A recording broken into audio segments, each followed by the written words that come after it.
Olá, qual é a melhor pedra refratária para ser usada em fornos? A pedra cimentícia ou a pedra de concreto refratário é boa? A pedra de cordierita é boa? Ou o biscoito saputo, ou biscoito sei lá o que o pessoal tem trazido aí da Itália? Alguns têm feito alguns biscoitos aqui no Brasil mesmo, enfim.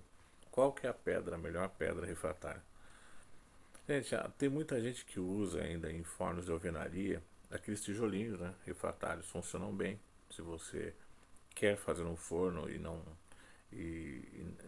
tem condição, ou talvez fique fora da medida você fazer, comprar pedra refratária, ou talvez fique muito caro, serve você colocar aquelas pastilhas que usam em churrasqueira, se você assentar bem, você consegue fazer um forno com aquilo. Não digo esses fornos que você transporta e tal, mas se for um forno fixo, você consegue fazer com ele, desde que você assente bem, né?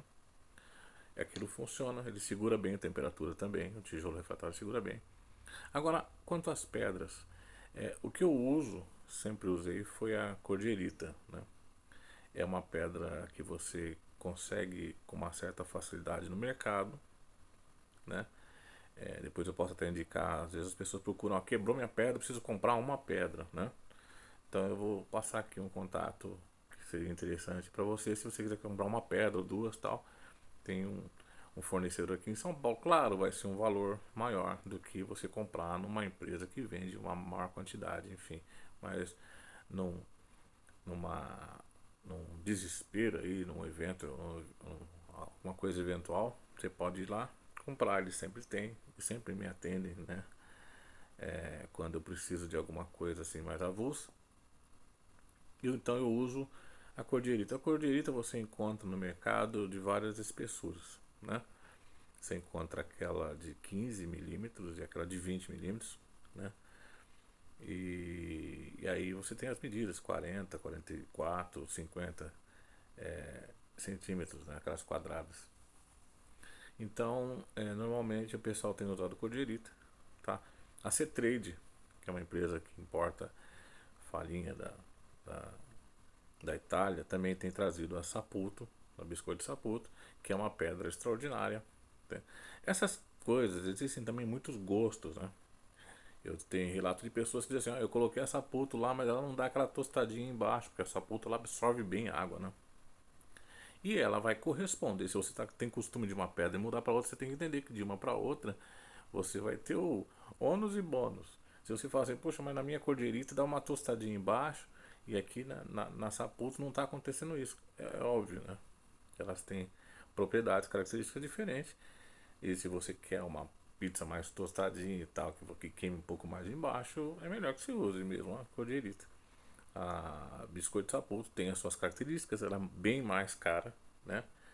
Por questões óbvias, ela é importada, enfim, né? A capacidade de absorção da Saputo ela é bem melhor. Então você tem interesse em comprar Saputo, você compra lá no na C-Trade, né? Que ele vai te fornecer. Fala lá com meu amigo Mauro, né? E ele vai te atender lá e vai te fornecer biscoito Saputo. Se você quer comprar cordierita, se você tem um forno e quer trocar a pedra que sujou muito, de repente você quer fazer um evento, você quer ter uma pedra a mais para não correr o risco de quebrar, você pode procura na internet aí uma empresa em Guarulhos, tá? Eles estão em Guarulhos, chamado Admil Refratários, tá? Admil Refratários.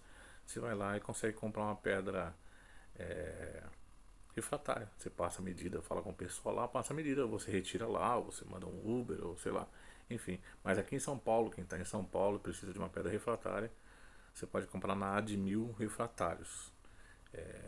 Eles me fornecem lá. Existe a Refratários Paulista, que é no interior de São Paulo, que você não vende pequenas quantidades, ele vende uma quantidade maior. Mas a Admil tem atendido bem e quando precisa de unidades avulsas eu compro na Admil Refratários. Eu não estou ganhando nada em estar divulgando aqui, eu estou prestando na verdade um serviço a você que de repente quer ter uma pedra refratária a mais, tá? Ou que quebrou, trincou a sua pedra, você tem que trocar, aí você pode comprar na Admil lá, tá? Eles têm pedra de 40, pedra de 44, pedra de 50, enfim, com também várias espessuras. E eles também têm, se você precisar de qualquer tipo de pedra, ou precisar de outros tipos de manta cerâmica, essas coisas assim, eu acredito que eles tenham lá também. Então você procura o pessoal, acha na internet aí o número deles, né? É fácil, hoje em dia qualquer coisa você acha aí na internet, né? Admil Refratários, você consegue então comprar pedra refratária. Então é isso, existem pessoas que fazem as suas próprias pedras, né? Na internet está cheio de gente aí fazendo tijolo, mistura uma quantidade de, de, de cimento com barro e essas coisas. Então depende daquilo que você usa, daquilo que você vai fazer, né? Você vai fazer um forno fixo, você vai fazer um forno de alvenaria. Se você quer fazer um forno autoconstruído, né? Como aquele site italiano, tem um site italiano dos fornos autoconstruídos, né? O pessoal quer ter um forno, né? E aí eles mesmos querem fazer, né? E aí então eles saem procurando material e tal para fazer. Tem uma notícia para quem quer fazer o seu próprio forno, é que eu forneço queimadores. Se precisando ser. Existem vários tipos de queimadores. Qual que é o melhor? O melhor é o que vai te atender bem, vai atender o espaço que você tem. Eu, por exemplo, desenvolvi um forno, um queimador agora, que a intenção dele é reduzir o espaço dentro do forno. Você diz, mas aquele de lado, que é aquele flauta italiana, você tem mais transferência de calor, porque ele é comprido. Claro, sim, ele vai ter. Mas o outro também vai ter, porque ele vai aquecer um determinado lugar. Depois de um certo tempo, com o forno aquecido, existe a homogeneização, né? É só uma questão de hábito, de costume. Se você trabalha com um tipo de queimador, você trabalhar com outro, né? Óbvio, vai ter todas as diferenças, tudo tem diferença, né? Você olha e vê que a propriedade, o tamanho de um, né? E o tamanho de outro vai ter diferença. Mas esse mesmo tipo de queimador, que é aquele queimador tipo tocha, né? Eles são usados no iglu e funcionam da mesma forma e funcionam bem, porque ele está dentro de um ambiente confinado que em um determinado tempo ele vai aquecer todo o ambiente de forma igual, tá certo? Então a questão é a seguinte: qual que é o melhor queimador? O melhor queimador é o queimador que te atenda bem, né? Eu não costumo usar dois queimadores num ambiente só, né? Se, ó, veja bem, se no iglu, quer dizer, é 1 metro, 1,10 m, 1,20 m, 1,30 m, 1,40 m, já coloquei queimador em forno de 1,50 m. Eu uso um queimador só para esquentar aquilo tudo. O cara que coloca dois queimadores num forno, eu não sei qual o entendimento que ele tem a respeito do, do aquecimento, da propriedade, do que ele está tentando desenvolver, né?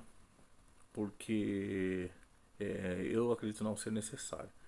É só você olhar para um iglu, né? Você vai, tem a Fornoflex, Forno Santo, a Minas Forno, tantas empresas, tem o Mauro da Lucena, né? Todos eles usam um queimador num determinado lugar, porque sabe que num determinado momento o aquecimento, a radiação de calor vai aquecer todo o forno, né? Não tem necessidade de colocar queimador em volta de todo o forno, né? Até porque você perde espaço com isso, né?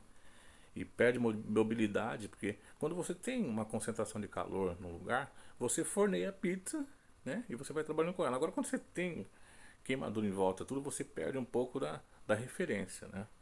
Então, tá certo que às vezes o pessoal pensa em distribuir, né, mais o calor, né, para, sei lá, gerar um outro aspecto, um aspecto mais legal, design legal, não sei o que e tal.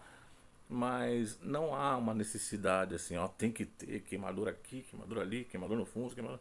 Tem que ter um gerador de calor em algum lugar, né, para você fornear. Mas não necessariamente tem que ser grande e tal, para que haja eficiência, né? A eficiência está ligado mais à potência térmica do que a quantidade que vai ocupar.